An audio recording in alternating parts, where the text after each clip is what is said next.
मुखोपाध्याय, मैं एक फिजिक्स का टीचर हूँ। यूट्यूब पे ज्यादा नहीं 6 से 7 लाख बच्चे जानते हैं, खुद का एक प्लेटफॉर्म है। उसके साथ साथ एक और बहुत अच्छे चैनल पर मैं पढ़ाता हूँ जहाँ पे लगभग 20 लाख स्टूडेंट हैं। इसके साथ ही साथ मेरा एक खुद का स्टार्टअप भी है। मैं कहानी की शुरुआत अपने लाइफ स्टोरी से कुछ आप लोगों के साथ शेयर करूंगा एंड मुझे लगता है कि ऐसा कुछ नहीं है मुझ में, लेकिन शायद मेरी कहानी में कुछ तो ऐसा है जो आप में से बैठे हुए कुछ लोगों को शायद इंस्पायर कर जाए। तो शुरुआत करें। अगर आप लोगों ने मुझे शायद YouTube पर देखा होगा तो मैं हमेशा स्टार्ट मेरे बड़े भाई अरविंद अरोड़ा सर ही हैं, मोटिवेशनल मेरे लिए भी बहुत ज्यादा इंस्पिरेशन है और मैं शुरुआत हमेशा इसी चीज से करता हूँ जिससे उन्होंने ऑलरेडी स्टार्ट कर दिया है। तो एक बार फुल जोश के साथ, हाउ द जोश, हाउ द जोश, दैट्स अमेजिंग। कल हम लोग रात को ट्रैवल कर रहे थे, हमारी डायरेक्ट फ्लाइट नहीं थी बैंगलोर से, कनेक्टिंग फ्लाइट थी। तो पहले हम लोग बैंगलोर से 2 बजे निकल गए। यार बैंगलोर की सबसे अच्छी बात है वहाँ का कंडीशन बहुत अच्छा है, वेदर बहुत अच्छा है, लेकिन एक और अजीब सी बात है कि वहाँ पर ट्रैवलिंग के लिए जो एयरपोर्ट है उसमें लगभग 2-2.5 घंटा लगता है। तो 2 बजे से हम लोग निकले थे, 6 बजे वापस वहाँ से फ्लाइट पकड़ के दिल्ली आते हैं और दिल्ली से कनेक्टिंग फ्लाइट अमृतसर और फिर अमृतसर से जलंधर, यानी रात को 3 बजे हम लोग यहाँ पहुंचे। तो जब अमृतसर की फ्लाइट पे हम लोग बैठे थे तो वहां पर बड़े अच्छे से सज्जन थे। मैं बैठा था, मेरे बाजू में मेरे पार्टनर अरविंद सर थे, उन्हें प्यार से भैया बोलता हूँ। और फिर उसके बाद वो सज्जन थे, उन्होंने कहा ओह माय गॉड बड़ा रश है यार इंडिया में, पर यहाँ पर रहना ना बड़ा प्रॉब्लमेटिक है ये वो। तो हम दोनों भाई उसकी तरफ देखे और हमने उनसे कहा सीरियसली क्या प्रॉब्लम भाई साहब इंडिया में? तो ये वो सही यार यहाँ पर कुछ है नहीं करने को, यहाँ पर मतलब बच्चों में कुछ है ही नहीं इंस्पिरेशन। निकल जाओ अगर चंडीगढ़ में या फिर अमृतसर में या किसी और जगह निकल जाओ तो बस उनको यही है कि ठीक है क्लास लिया नहीं लिया किया, तो कुछ पता ही नहीं उनको। फिर हम दोनों ने उनकी तरफ देखा और उनको बताया कि आप YouTube में जरा ओपन करिए और देखिए कि हम लोग जा कहाँ रहे हैं और हम लोग हैं कौन। फिर उनको हम लोगों ने बताया कि भाई साहब देश बदल रहा है, भाई साहब इंडिया बदल रहा है। नहीं लगता आप लोगों को? पिछले 2 से 3 सालों की अगर हम बात करें, क्योंकि मैं एक फिजिक्स टीचर हूं तो मेरा ये मानना है कि यार एजुकेशन में बहुत बड़ा चेंज आया। यस और नो? बहुत ही बड़ा चेंज आया। हम मेगा सिटीज की बात नहीं करते।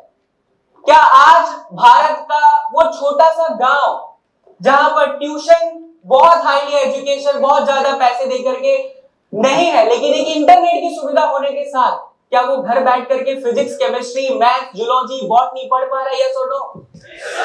That is the change and we proud on our country. Yes, हमने उन्हें वही जवाब दिया। तो चलिए ये वाली छोटी सी बात थी, मैंने सोचा आप लोगों के साथ शेयर करूं। मैं अपनी कहानी बताता हूँ। मेरा जन्म भी कुछ ऐसे ही छोटे से उत्तर प्रदेश के जिला जौनपुर है, वहां पर छोटा सा गांव है देवनाथपुर, वहां पर मेरा जन्म होता है। और मेरे पिताजी जो है बेसिकली फार्मर, किसान। छोटा सपना कुछ बहुत बड़ा था नहीं। बचपन में नॉर्थ वाले लोगों के साथ हमेशा एक चीज होता है, यहाँ पंजाब में तो बहुत अच्छा है, लड़कियों के लिए पापा की परी और लड़कों के लिए पापा का परा। सॉरी टू से दिस, लेकिन मैं जिस क्षेत्र से बिलोंग करता हूँ वहां पे जो पिताजी लोग होते हैं वो थोड़े से मतलब खतरनाक तरीके से होते हैं।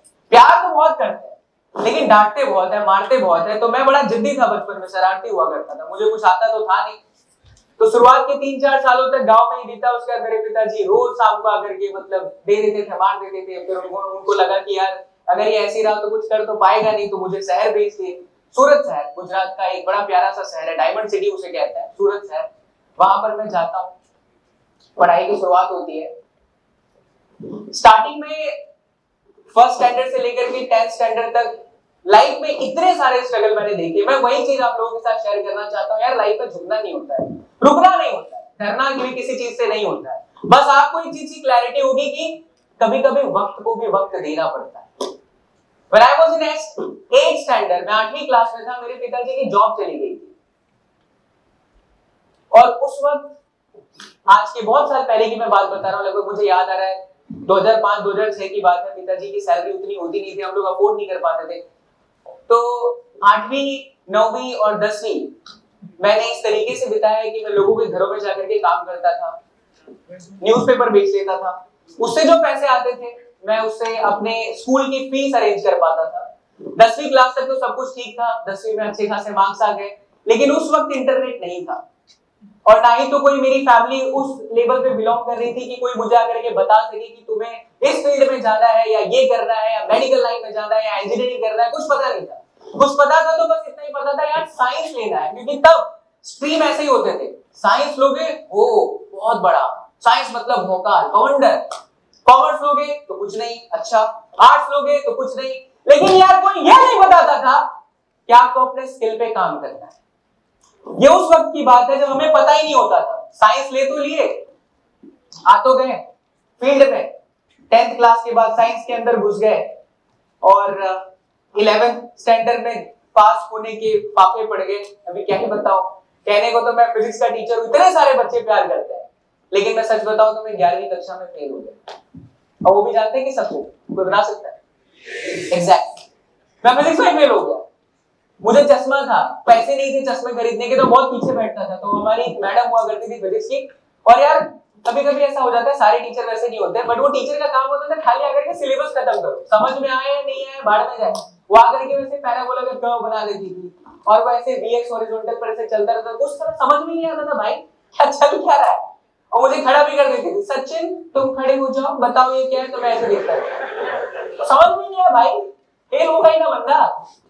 तो 11वीं में फेल हो गया, 12वीं में आया, एहसास होना शुरू हुआ, तब तक उम्र हो चुकी है 16-17 साल। मेरे इससे पहले जो स्पीकर आए थे अरविंद अरोड़ा सर बता रहे थे प्यार में पागल वाली कुछ कहानी बता रहे थे, मेरा ऐसा सीन नहीं था, बट मुझे धीरे धीरे ये समझ में आने लग गया था कि यार सचिन अगर तू ध्यान नहीं देगा, पढ़ेगा नहीं, तो आगे बढ़ेगा कैसे। तो मैंने उसी चीज को पकड़ लिया जिस चीज पे बहुत बड़ा क्वेश्चन मार्क था, और वो था फिजिक्स, कि तू फेल कैसे हुआ और फिजिक्स का इतना डर क्यों है लोगों के मन में। आप विश्वास नहीं मानेंगे, उस वक्त मेरे पास पैसे बिल्कुल थे ही नहीं, मैं जैसा बताया मैं खुद ही काम करता था, खुद ही पढ़ाता था, कि पिताजी की नौकरी जा चुकी थी। मैंने फिजिक्स खुद ही पढ़ना स्टार्ट किया, टीचर का समझाया कुछ समझ में आता नहीं था। मुझे आज भी याद है 2007 की बात है, मैंने 60 से 70 रफ भर दिए थे, 60 to 70, और मुझे फिजिक्स के टेक्स्ट बुक का एक एक पेज और उस पर रहे हुए एक एक न्यूमेरिकल याद था। उस डेडिकेशन से मैंने फिजिक्स की तैयारी करी।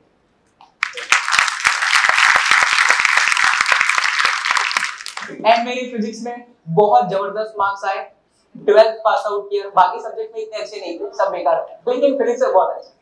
वहां पर एक चीज समझ में आ गई, एट द एज ऑफ 16-17 मुझे ये चीज समझ में आ गया कि यार तुझे एक चीज से प्यार है, एक चीज से मोहब्बत है, एक चीज से इश्क है, और वो क्या है, फिजिक्स। इसीलिए YouTube पर मैं बहुत सारे सेशन में कहता हूँ कि भाई मेरे सेशन को बहुत ध्यान से देखना, क्या पता तुम्हारी वाली तुम्हारा वाला तुम्हें छोड़ के ना चला जाए, क्योंकि मैं ऐसा टीचर हूँ जो आपको फिजिक्स के साथ इश्क मोहब्बत करा दे।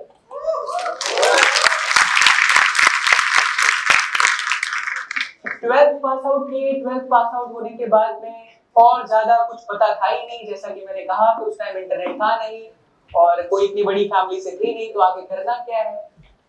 बड़ी अच्छी बात बताता हूँ, आप लोग समझोगे, बड़ा मजा आएगा, क्योंकि आप सब लोग नहीं यहाँ पर इंजीनियरिंग स्टूडेंट है, इंजीनियरिंग स्टूडेंट है यहाँ पे है क्या, जोर से आवाज दो, दिखाई नहीं दे रहा। अरे वाह भैया, सारे इंजीनियर तो जोरदार होते हैं यार। एक चीज है अपने इंडिया में, अपने देश में, भारत में, कि आपको हर क्षेत्र में एक बंदा मिलेगा, और वो जानते हो कुछ कौन से क्षेत्र से होगा, इंजीनियर। कुछ भी कर सकता है भाई, भाई मैं भी इंजीनियर ही हूँ। इससे पहले जो मोटिवेशन स्पीकर थे अरविंद भैया, वो भी इंजीनियर थे। तो भाई समझ में आया कुछ नहीं, 12th पास आउट की, उसके बाद ऐसे लगा कि यार क्या है, क्या करना चाहिए, तो 4 या 5 ही कुछ पता रहते थे उस टाइम पे। एक है इलेक्ट्रॉनिक्स एंड कम्युनिकेशन, एक है इलेक्ट्रिकल इंजीनियरिंग, एक है सबका बाप मैकेनिकल इंजीनियर, उसके बाद इलेक्ट्रिकल इंजीनियर, कुछ नहीं बचा। तो हर जगह पर रोड पे काम वाम तो होता है, कुछ नहीं तो टोपी लगा के खड़े हुए, दैट इज सिविल इंजीनियर। इसके अलावा कुछ पता ही नहीं था। अब उसमें भी सबसे टफ क्या होता है, अब उस समय की मेंटालिटी सोचिए, सबसे टफ कौन सी इंजीनियरिंग है, तो बोला जाता है इलेक्ट्रॉनिक्स एंड कम्युनिकेशन। क्यों भाई, अमेरिका जाने को मिलेगा, काहे भाई, विदेश जाने को मिलता है, क्योंकि यहाँ जॉब है ही नहीं। अच्छा, तो इलेक्ट्रॉनिक्स एंड कम्युनिकेशन में घुस गए। अब इलेक्ट्रॉनिक्स एंड कम्युनिकेशन में घुस गए तो शुरुआत के पहले साल में सारे लेक्चर्स मैकेनिक्स ऑफ सॉलिड है, बाकी सब्जेक्ट के हैं, सब ऐसे ऊपर से जाते थे। वो तारे जमीन पर नहीं, शांत वो जो था लड़का, देखा होगा आप लोगों ने वो, यस। तो उसको जब भी टीचर्स पढ़ाते थे तो ऐसे जाता था, ऐसे कुछ भी दिखता रहता था। तो सारे सब्जेक्ट मुझे भी ऐसे दिखता था, इंजीनियरिंग ग्राफिक्स सब ऐसे ऊपर से जाता था। सिर्फ एक सब्जेक्ट में मजा आता था, जब भी कोई फिजिक्स से रिलेटेड होता था या इलेक्ट्रॉनिक्स एंड कम्युनिकेशन से रिलेटेड होता था, कुछ भी होता था, मैं उसी के लेक्चर्स लेता था, उसी में बैठता था, उसी में मुझे इंटरेस्ट आता। मैंने एक चीज करा अपने इंजीनियरिंग के 4 साल में, वो ये है अपने स्किल पे काम, अगेन फिजिक्स, और मैंने पढ़ाना शुरू किया। 16-17 साल 12वीं पास करते ही जैसे ही मैं फर्स्ट सेमेस्टर में आता हूँ, सेकंड सेमेस्टर में आता हूँ, मैंने डिसाइड कर लिया था कि यार मुझे फिजिक्स ही पढ़ाना है, भले 2 बच्चे 4 बच्चे 6 बच्चे बैठे, लेकिन पढ़ाऊंगा जरूर। और जानते हो मेरे दोस्त हमेशा मुझे देख करके बड़ा हंसते थे, क्योंकि उसी वक्त एक ऐसी मूवी आ गई थी जो आप पे लांछन भी लगा दी थी, दैट वाज 3 इडियट, राइट। अब 3 इडियट में आमिर खान साहब ने बड़े बड़े डायलॉग चेप दिए थे, तेरे तू कर क्या रहा है भाई, अगर तेरे को इसी फील्ड में जाना था, फोटोग्राफर ही बनना था, तो इंजीनियरिंग काय कर रहा है। मेरे पे भी सेम क्वेश्चन आ गया, भाई साहब टीचर ही बनना है तो इंजीनियरिंग काय कर रहे हो। लेकिन वो चीज पर ना ध्यान नहीं देना होता है। लोग बोलेंगे, बोलने वाले बोलते रहेंगे, क्या ही फर्क पड़ता है। मैं जब पढ़ाता था, मेरा कॉलेज भी 60-70 किलोमीटर दूर हुआ करता था। मैं बहुत जल्दी कॉलेज में आने से पहले मेरे जाने का डिसाइड होता था कि भाई मैं इतने बजे ट्रेन पकड़ के कल्टी मार लूंगा, निकल लूंगा, क्योंकि मेरा शाम को ट्यूशन है, बच्चे वेट कर रहे हैं। सब हंसते थे, क्या कर रहा है यार तू, ये क्या कर रहा है, तेरे को टीचर ही बनाता है, ये कोई आया मास्टर जी आ गए। मैं आपको एक बात बताता हूं, 4 साल बाद इंजीनियरिंग खत्म होता है, मेरे दोस्तों के हाथ में डिग्री थी, सिर्फ और सिर्फ डिग्री, लेकिन मेरे पास डिग्री के साथ एक और चीज था, दैट इज स्किल। जहां मेरे दोस्त जॉब के लिए निकल रहे थे, वही है बाबा एसएसपी, आप सबके प्यार की वजह से ही बन पाया। आराम से महीने का 40,000 से 50,000 रुपए उस वक्त कमा रहा था। इस छोटे से जर्नी में मैं सिर्फ आपको इतनी चीज समझाना चाहता हूं यार, कि सिर्फ एक चीज पे डिपेंड मत रहे, अपने अंदर की जो आग है, जो फायर है, जो आपको मजा देता है, जो आपको एहसास कराता है यार मुझे इससे प्यार है, चाहे कुछ भी हो जाए, एनी टाइम मैं फिजिक्स की किताब लेकर के बैठूंगा, करने लग जाऊंगा, मजा आ जाएगा। उस चीज को कभी छोड़िए मत, उस चीज को पैरेलल में रखिए। जॉब लगी मेरी कॉलेज खत्म होने के बाद, एक बहुत अच्छे सूरत का एक बहुत ही अच्छा इंस्टीट्यूट था, जहां पर एक बहुत अच्छा कॉन्सेप्ट आया था, फुल डे स्कूल। मैं जिन टीचरों के साथ पढ़ा था, जिन टीचरों ने मुझे पढ़ाया था, उन्हीं टीचर्स के साथ मैं पैरेलल में पढ़ाने लग गया था। जेलस फैक्टर टीचर्स का होता बहुत ज्यादा है, अरे छोटू ये छोटा लड़का अच्छा फिजिक्स भी पढ़ाने लग गया, उनसे अच्छा खासा अर्न करने लगा। 3 से 4 साल मैंने जॉब करा, लेकिन उस वक्त एक और चीज रियलाइज होना स्टार्ट हुआ। जब मैं जॉब कर रहा था, बहुत अच्छा खासा सेट था, एक 21-22 साल के लड़के के लिए शुरुआत में अगर लाख 1.5 लाख रुपए महीने का आने लग जाए तो उसके लिए यार लाइफ सेट है, क्या टेंशन है, वो भी आज के 5-6-7 साल पहले की बात। बट मैंने देखा, अपने आप से एक सवाल पूछा कि सचिन, क्या तुझे ये 60-70 स्टूडेंट्स जो इस क्लासरूम में बैठे हैं, इसी तक सीमित रहना है, या पूरे इंडिया में उन बच्चों तक पहुंचना है जिनको जरूरत है? उस दिन मेरे अंदर से एक आवाज आया, क्या I am going to quit my job right now, और मैं कुछ ऐसा करूंगा कि इंडिया के बहुत सारे बच्चों तक पहुंचूंगा। मेरे स्कूल का जो मैनेजिंग डायरेक्टर थे वो गुजराती थे, उनको बिजनेस में बहुत ज्यादा बिलीव था। मैं उनके सामने जाता हूँ, रोज की तरह मम्मी टिफिन बना के दी थी, मैं बस ऐसे गया और मैंने बोला कि हमारे यहाँ जॉब नहीं करूँ, जैसे गुजराती लैंग्वेज की, मुझे यहाँ जॉब नहीं करना है। वो लाइक सो बोले थे भाई, मैं बोला बस मुझे नहीं करना है, मैंने जॉब छोड़ दिया, मेरे पास दूसरी कोई जॉब भी नहीं थी।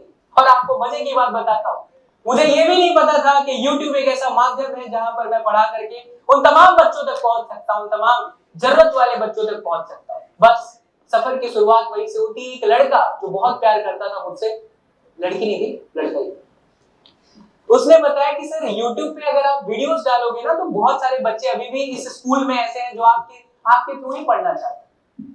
मैंने वीडियोस बनाए, ना उसके अंदर स्पीकर है, ना ही तो ट्राइपॉड स्टैंड है, कुछ नहीं। आज भी वो वीडियो YouTube पर पड़ी है, बहुत सारे लोगों ने, फैन क्लब वालों ने बनाया है। Sachin sir physics first video table पे रखता हूँ, वीडियो शूट करता हूँ और उसको YouTube पर पब्लिक करता हूँ। ना कोई थंबनेल है, ना कोई डिस्क्रिप्शन है, कुछ नहीं, बस ऐसे ही चला गया। एंड गेस व्हाट, पहले वीडियो में 400 व्यूज। अरे बाप, 400! अभी सब जो भी सुन रहे होंगे वो हंसेंगे, क्योंकि अब तो हम लोग 4 लाख 4 मिलियन में खेलते हैं। लेकिन सबसे पहली वीडियो में मेरे 400 व्यूज आए थे, जिसमें से 70-60 तो मेरे खुद के थे, कुछ मेरी मम्मी के थे, कुछ पिताजी के थे, कुछ मेरे दोस्तों के थे। लेकिन ये एक बात समझ में आ गई कि एक वीडियो 400 लोगों तक पहुंच सकती है, तो अगर मैं पूरा फिजिक्स YouTube पर डाल दूंगा तो न जाने कितने बच्चों तक पहुंच गए।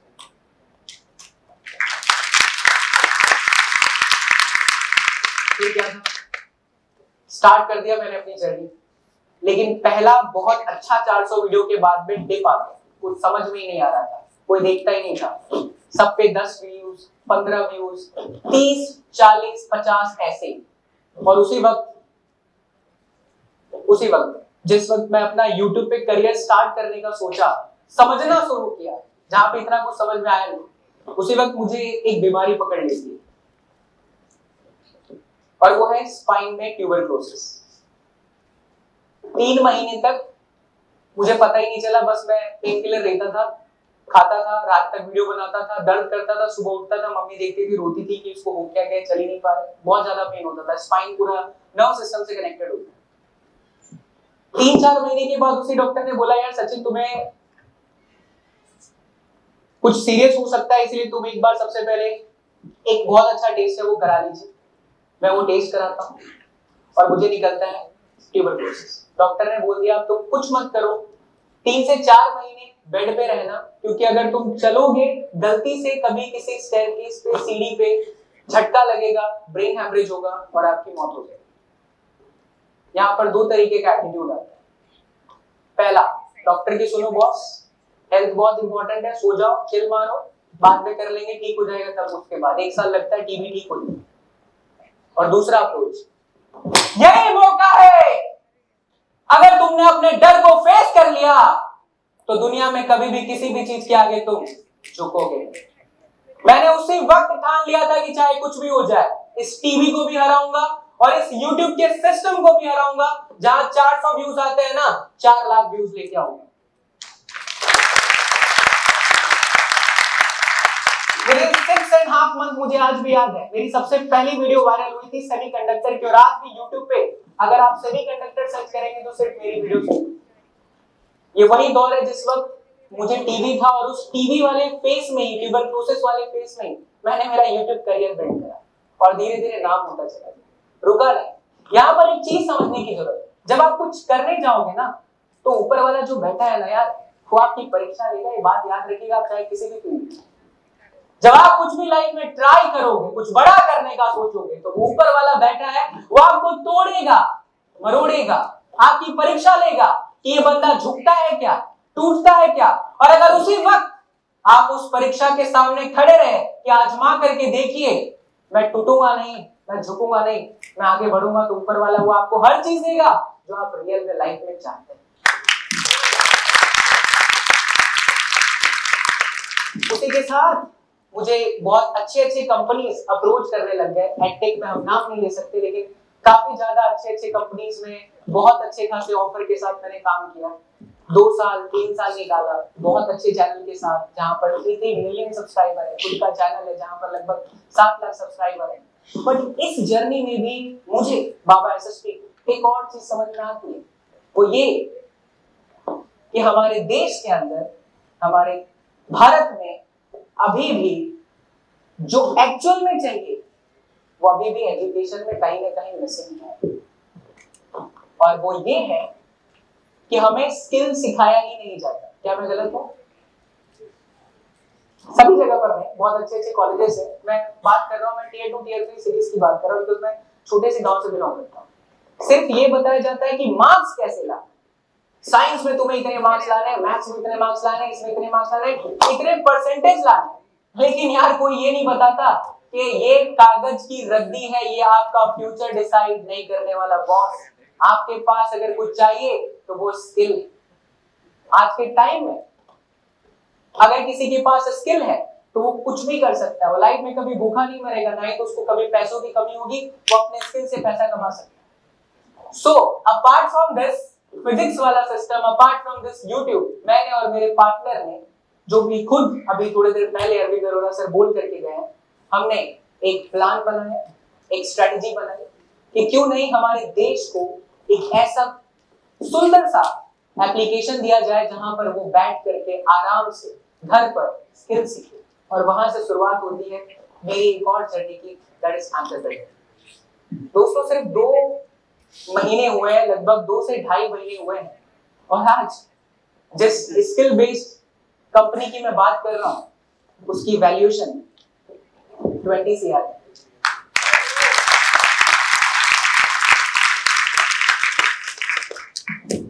एक छोटे से गांव से निकल कर एक लड़का एक बड़ी सी बीमारी को हराता है, लोग उसका मजाक उड़ाते हैं, टीचर बनता है, टीचिंग में बहुत अच्छा करता है, उसके बाद लोग उस पर और सवाल उठाते हैं, अरे टीचर से तू कुछ और करने जा रहा है, और वो एक एंटरप्रेन्योर बनता है। अगर ये छोटा सा लड़का गांव से निकल करके इतना कुछ अचीव कर सकता है, तो आप में से बैठा हुआ हर एक बच्चा और आप में से बैठा हुआ हर एक शख्स वो सब कुछ कर सकता है जो आप लाइफ में चाहते हो। ज्यादा समय नहीं है क्योंकि पाबंदी है समय, इसलिए जाते जाते बस एक छोटे से लाइन के साथ मैं आप लोगों को आज यहाँ पर सेशन एंड करूंगा। सुबह से ही प्रैक्टिस कर रहा था, वैसे जो सोचा था वो कुछ और ही बोला है, और मुझे लगता है कि शायद मेरी कहानी से आप लोग कुछ ना कुछ इंस्पायर जरूर हुए होंगे। तो वो लाइन मैं आप लोगों के साथ सुनाता हूँ, उसके बाद अपने शब्दों को विराम करूंगा। हर रास्ते मिलेंगे, हर रास्ते मिलेंगे, तू रुकावटों से लड़ तो सही, तुझे वो हर मंजिल मिलेगी, तू अपने जिद के सामने अड़ तो सही।